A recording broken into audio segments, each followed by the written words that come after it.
শীতের বিকেলে বানাচ্ছি নরম আর মিষ্টি পুলি পিঠা। এক কামড়েই ফিরে আসবে শৈশবের দিনগুলো। তাহলে চলুন রেসিপিটি শুরু করা যাক।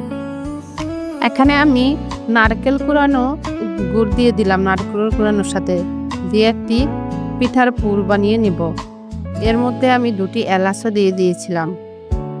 দিয়ে ভালো করে যখন আঠালো আঠালো হয়ে যাবে তখন বুঝতে হবে পুরটা রেডি। আর সামান্য লবণ দিয়ে দিয়েছিলাম। দিয়ে এখন সুন্দর করে নাড়াচাড়া করব। নাড়াচাড়া করতে করতে যখন এরকম আটালো হয়ে গেছে তখন এগুলা রেডি হয়ে গেছে পিঠার পুরের জন্য।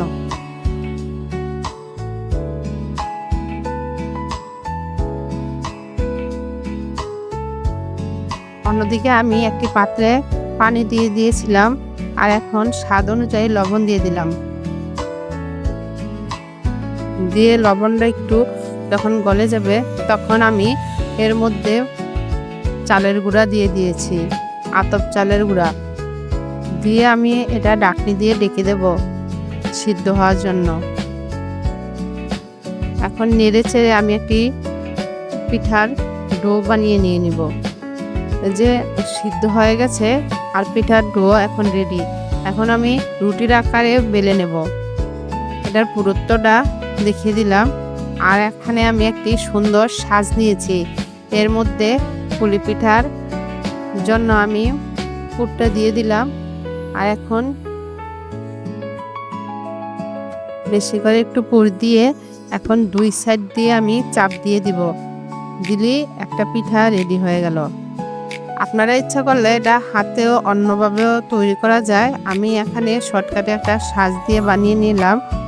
এই সাজগুলো বাইরে কিনতে পাওয়া যায়। এই তো এইভাবে আমি সবগুলো পিঠাই বানিয়ে নিয়েছি। আর এখন এগুলো আমি তেলে ভেজে নেব। আমি একটি কড়াইতে তেল আগে থেকে গরম করে নিয়েছি। আর এখানে এখন এক এক করে পিঠা দিয়ে দেব। এটা চাইলে বাপেও সিদ্ধ করে খেতে পারেন, যার যেভাবে ইচ্ছা সেভাবেই খেতে পারেন। আমি এখানে এটা তেলে ভেজে নেব। কিন্তু বাপে সিদ্ধ করলে খেতে একরকম লাগবে, তেলে ভাজলে খেতে আরেক রকম লাগবে। যেমন তেলে ভাজলে এটা বাহিরে থেকে ক্রিস্পি আর ভিতরে নরম থাকবে।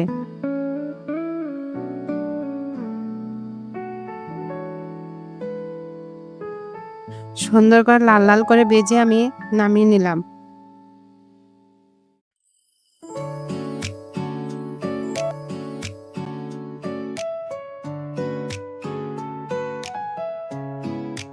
এভাবে বানিয়ে খাবেন।